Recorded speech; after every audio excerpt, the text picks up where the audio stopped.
The Maffra project is relating to building a schoolhouse. First two slides, please, David. It's based in the town of Lalibela in the Amhara province of Ethiopia in the northwest. Pretty spectacular area to go to. Next slide. And the next one. To understand the importance of the project, and it is in its infancy, you have to understand something about the life in rural Ethiopia. Now, I'm probably going to touch on a little bit of what Tony's already said, but I'm going to describe life in Ethiopia in the northern area and the extreme need for education there. It's situated on the Horn of Africa. It's the second most densely populated country on the continent with a population of over 137 million. It's unique amongst African nations in that it's never been colonised and as a result has successfully retained a lot of its cultural heritage. Often called the cradle of humanity, archaeologists have discovered some of the oldest remains in the world dating back over 3 million years, and there are dozens of UNESCO World Heritage Sites around the country. Next slide, please. The town we're talking about, if you look, you see Eritrea at the top there, come directly down. Lalibela is right in the centre there. Ethiopia is landlocked. Eritrea, Djibouti and Somalia border Ethiopia in the east and prevent access to the coast. This has caused a lot of discord over the years as all exports have to go through the Djibouti port, which is expensive. 2023, they exported $3.8 million worth, it's Australian dollars worth of goods, but paid between 1.5 and $2 million in export fees. The area has suffered conflict for decades. Since Eritrea was granted independence from Ethiopia in 1991, there have been constant border disputes. Next slide, please. Internal clashes continue today between the federal government and the militia groups such as Fano and Amhara, who want to protect local interests, and the northernmost province of Tigray. You can see by those red areas, Smart Traveller says they're not good places to travel to. The incidents, however, between these militias and the army generally don't involve the local population. They're left quite alone. Lalibela itself is famous for its 12th century stone churches. Thanks, David. Next one. These are built underground and chiselled out of the rock. They're quite amazing. However, the tourism industry, which once provided some income for the country, has now ceased to exist because of these conflicts.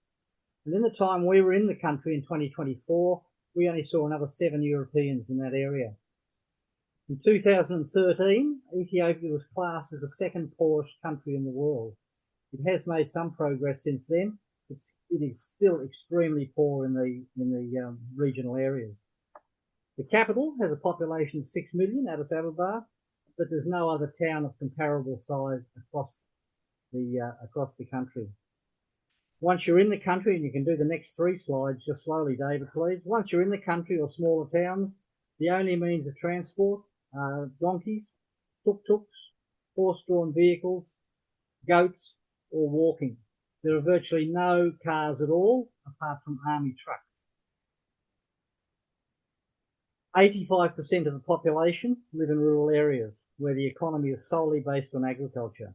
There is no mechanisation. The land is worked as it has been for thousands of years with wooden ploughs and bullocks. Next one, please. Next 2.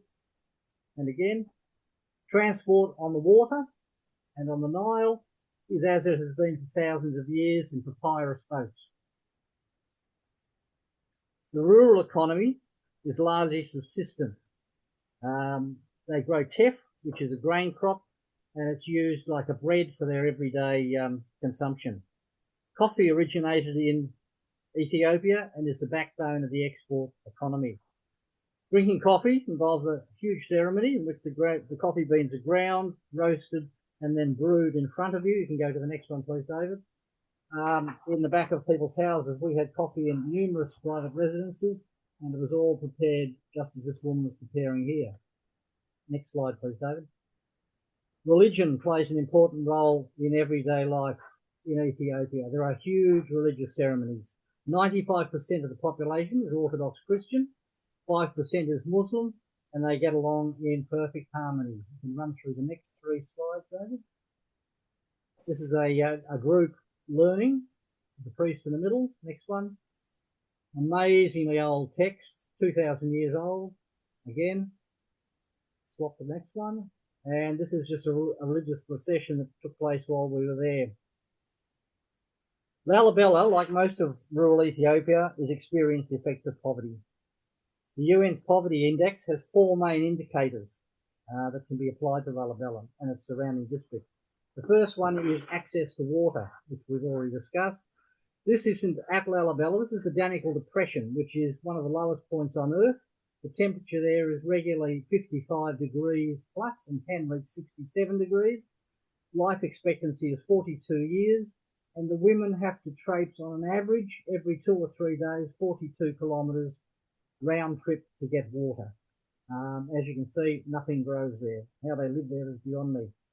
The second indicator of poverty, and you can go to the next slide, is cooking. Most of it is still done with dung, wood or charcoal in rural areas. As you can see, this was a private house. People very happy. Next slide.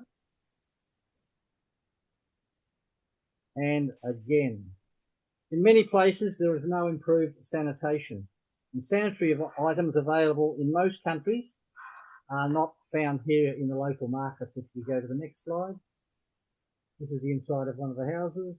Next slide again. Market. This is where all commerce takes place.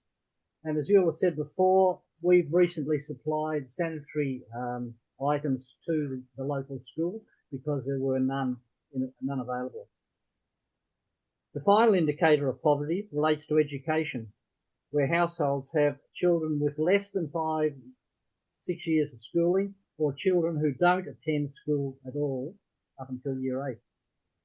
Education is one of the areas that can have an impact with ongoing benefits. It's acknowledged that it's the strongest path out of poverty. It's a way to economic growth and reduces gender inequality. Just hold on that one for a second. The kids we met across the country were keen to be in school, and the most highly prized gift we could give them was either an exercise book or a pencil or pen. Even so, only about 35% of students attend school in Ethiopia. These 4 kids we met in Lalibela, in the town square, we got to know them quite well. We exchanged email addresses, and we've since assisted them with the purchase of uniforms so that they could attend the local high school. Next slide. This is the local high school. These 4 students live 30 kilometres from the school and come from poor farming communities. All attended the local primary school, but had to move to Lalibela to continue their education. They live together. They're in years 9, 10 and 11. They live together and pay for their own accommodation, food and school necessities. The cost is approximately $467 Australian a month, which we help supplement. Each of the students have high ambitions and want to return to their local communities to work. The population of Lalibela, the town itself, is about 20,000, but there are thousands in the surrounding countryside. The secondary school, which opened in 1968, has 1,350 students, of which 850 are girls. The disparity in gender here is because most of the boys, or a lot of the boys, are required to work on the farms. Next slide, please. The staff of the school consists of a director, a vice director, and 35 teachers. So if you work out the teacher-student ratio, it's not flash. The teacher's salary, and I'm an ex-teacher, is $441 a month AUD. So not very much. The high school faces ongoing challenges. The facilities and buildings are primitive. There is a lack of pedagogical resources. Sanitation is poor, and clean water is in short supply. Over the past 12 months, Maffra Rotary and Maffra Lions, combined with personal donations, to have contributed over $7,000 towards improving the lack of and quality of pedagogical resources. Next 2 slides, please. That's just the inside of a classroom. As you can see, there's not very much stimulus in there for students. Very, very primitive. Next slide. These are some of the books we've supplied over the past 12 months. And if you go to the next slide, You can see the cost there of 145,709 birr, which I think equated, I can't remember now, to about 400 Australian dollars, something along those lines. So a key concern expressed by the administration at the school is the difficulty for students in outlying districts to access secondary education. The distance they need to travel is a major concern. There's no public transport. The cost for students relocating to Lalabella is prohibitive if they don't have outside assistance. The solution the school believes is to establish an accommodation facility that distant students could live while they continue their education. They propose to construct a building accommodate up to 200 students. The cost of the building is budgeted at 104,000 Australian dollars, and they have draft plans already drawn up. Since Rotary Maffra has shown an interest in assisting with this development, the government has given the school a plot of land for the building to be built on. They've broken the project into 7 components, and funding will be completed on each stage of the project. If we go to the next slide. The next couple of slides are just showing what it's like in the schoolrooms. As you can see, there's very little, there's just no stimulus there at all for the kids. They are well dressed. The uniforms cost, I think, the 4 uniforms cost us $50. But the kids are very keen to be in the school. So Maffra Rotary believes this is a worthwhile project which can change the lives of hundreds of students over a period of time. And if we make this project a success, according to UNESCO, we can actually halve the cycle of poverty if all children receive the secondary education. And it'll also improve health, reduce violence and child labour, which are important considerations. So, if anyone's interested in learning more about the project or Ethiopia, the only 2 pieces of